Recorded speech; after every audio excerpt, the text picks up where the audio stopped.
Caros amigos, é um prazer para mim estar aqui. Agradeço a todos os corações aqui presentes. Agradeço imensamente por participar desse evento e espero que todos saiam daqui melhores do que entraram, tá bom? Sem perder muito tempo, como disse o nosso Mestre Jesus, aonde houver 2 ou mais pessoas em seu nome, ele também se fará presente. Então, com as bênçãos da espiritualidade superior, eu vou prosseguir com a nossa palestra. Por que uns sofrem mais que os outros? Por que uns nascem na miséria e outros na riqueza?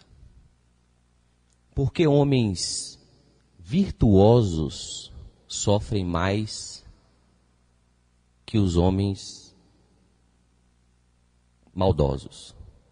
Por quê? Seria Deus injusto? Se Deus existe, por que Ele permite isso?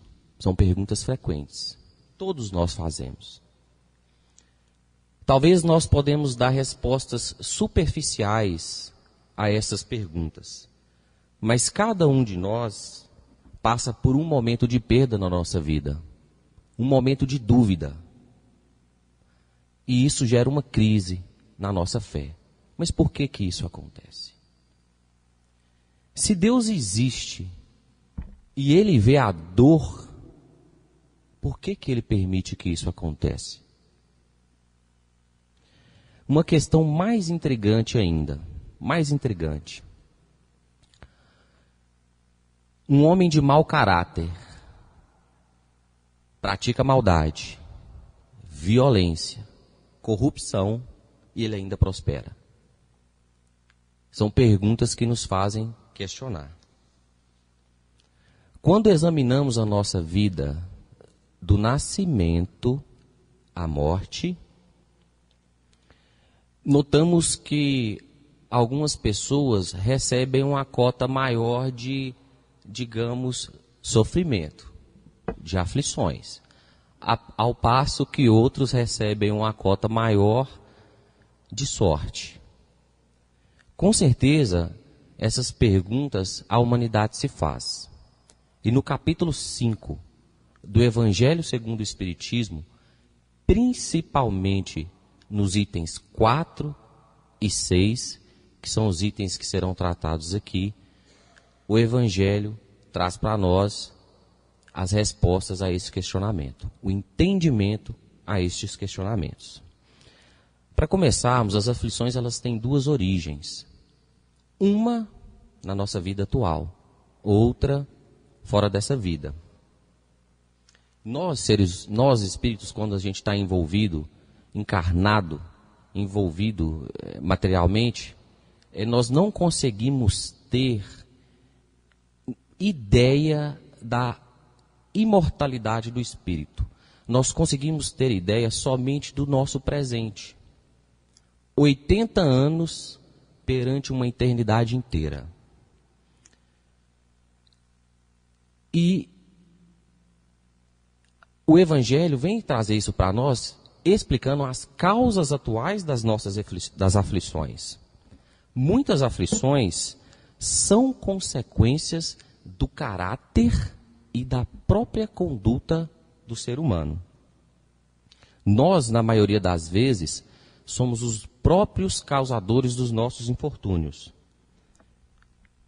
Vou dar alguns exemplos dessas situações. Quantos homens que caem por sua própria culpa? Orgulho, ambição, vaidade. Não é comum a gente ligar a televisão hoje, no noticiário, e ver que um político é conduzido, fez um acordo de delação premiada. Pergunta-se, Deus quis que ele se encontrasse naquela situação?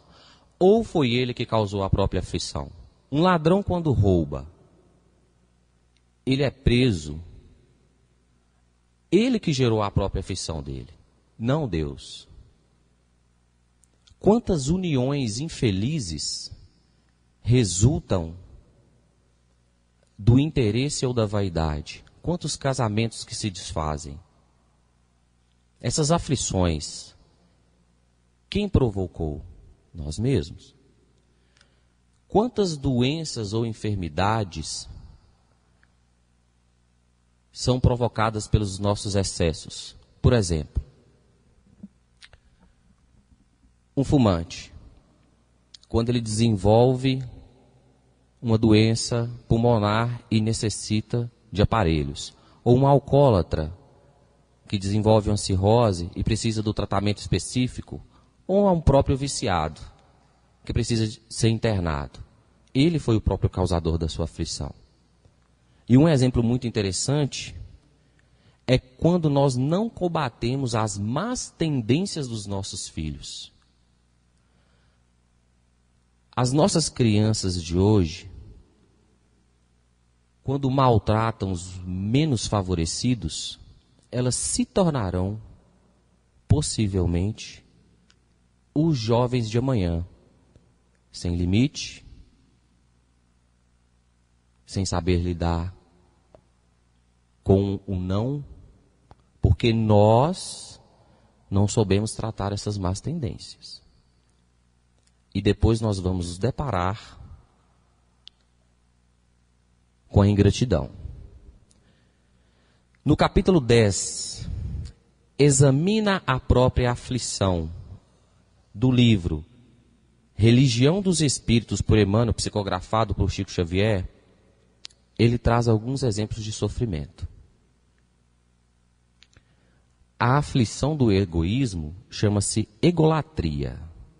A aflição do vício chama-se delinquência, né? O viciado chega a um ponto que ele comete roubos para sustentar o próprio vício. A agressividade chama-se cólera. Além de fazer mal ao sistema nervoso, a pessoa viver muito estressada, o principal ainda dá pé de galinha. A aflição do crime chama-se remorso. A aflição da intolerância, a aflição do fanatismo chama-se intolerância. A pessoa, quando ela é muito fanática, ela não aceita a opinião de outras pessoas. A aflição da inveja chama-se despeito, que na minha opinião é uma das piores, porque o invejoso não se contenta com o que tem e não sabe viver com o que já conquistou. A aflição da indisciplina se chama desordem. A pessoa que não sabe onde coloca um objeto, por exemplo, bolsa, chave do carro, isso é um tipo de sofrimento. A própria pessoa gera a aflição. A aflição dos ciúmes chama-se desespero. A aflição da impaciência chama-se intemperança. A pessoa impaciente, ela sempre exagera em tudo. Então a criatura, são só alguns exemplos, a criatura tem a própria aflição que merece. E é por isso que o Espiritismo, na condição de consolador prometido, vem esclarecer para nós essas perguntas. Por que uns sofrem mais que os outros? Nós evitaremos essas aflições quando trabalharmos pelo nosso aprimoramento moral. Quando tivermos transformações de caráter, mudanças de valores morais e espirituais, assim como nós trabalhamos também pelo nosso aprimoramento intelectual. Deus quer, meus amigos, que as suas criaturas progridam. E é por isso que Ele não deixa ninguém impune. Não há falta leve e nem falta pequena, falta leve ou falta grande, a sua lei que não vai acarretar consequências forçosas e inevitáveis. Então, não nos enganemos. Tudo é visto por Deus. Precisamos pensar nas nossas atitudes antes de praticá-las, para que isso não gere os nossos infortúnios atuais. E, principalmente, as nossas aflições, elas têm causa na vida atual. Nós somos os próprios geradores das nossas aflições. Muitas delas. Mas se há males nessa vida de que o homem é o principal causador, há males que aparentemente ele é completamente estranho, que são as causas anteriores à nossa aflição, devido à multiplicidade de vidas. Alguns exemplos para que a gente possa entender. Porque algumas pessoas nascem em ambientes miseráveis, materialmente e espiritualmente. Nascer com deficiências físicas ou mentais. Nascer de pais que nos maltratam, nos abandonam, não nos querem. Ter doenças que causam sofrimentos desde o dia que chegamos. Morte de ente querido. Falta de oportunidade de trabalho que supra as necessidades da família. Culpamos a espiritualidade, Deus, muitas das vezes, no próprio seio familiar, quando um filho chega perfeito e o outro não, como explicar isso? Se não for pelas multiplicidades de vidas. Deus dá oportunidade a todos os seus filhos, errando e acertando, corrigindo e aprendendo de desenvolver o seu potencial espiritual. Se Deus é justo, meus amigos, bom, perfeito, a sua causa também deve ser. Um exemplo dessas pessoas que podem nascer nessas condições é a condição de um suicida. Ele vem há várias encarnações cometendo esse erro, então o espírito dele pede para que ele nasça numa condição, digamos, menos favorável, para que assim ele não cometa os erros do passado. Então, quando a gente vê uma pessoa que esteja em cadeira de rodas, ou qualquer situação, ou que tem uma doença, inicialmente nós temos pena dela. Mas nós precisamos elevar o nosso pensamento e entender que cada um é responsável pelas suas aflições, pelas as consequências que acontecem conosco. Nesse sentido, eu quero explicar também um pouco do esquecimento do passado. Porque ao nascer nesta vida, não conseguimos nos lembrar das vidas anteriores. Deus julgou conveniente que, se tivéssemos lembrança das vidas anteriores, inconvenientes muito graves, principalmente nas nossas relações pessoais, aconteceriam.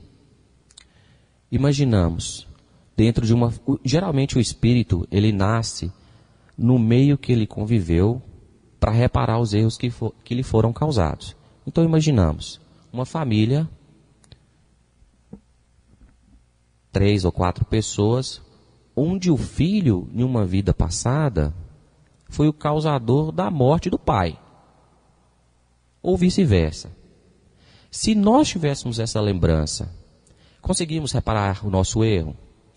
Eu tenho uma pendência com a minha esposa. Se eu soubesse disso, não seria um aprimoramento moral, não seria de dentro para fora. Seria uma obrigação.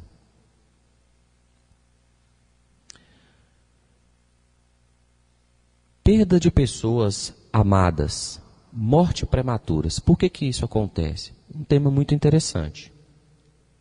Geralmente, quando a morte acontece com uma pessoa mais jovem, nós falamos assim: que pena, esse espírito tinha um futuro brilhante. Deus tirou o convívio desse filho com a mãe. Mas nós espíritas devemos ter o conhecimento de alegrar em vez de lamentarmos essa situação. Muitas das vezes, aquele espírito jovem, quando ele desencarnou, ele cumpriu a missão. Então, nem sempre onde vemos o mal, é realmente o mal que ocorre. Às vezes é o bem. Nós que não conseguimos entender os desígnios de Deus, precisamos nos esforçar para isso. Da mesma forma,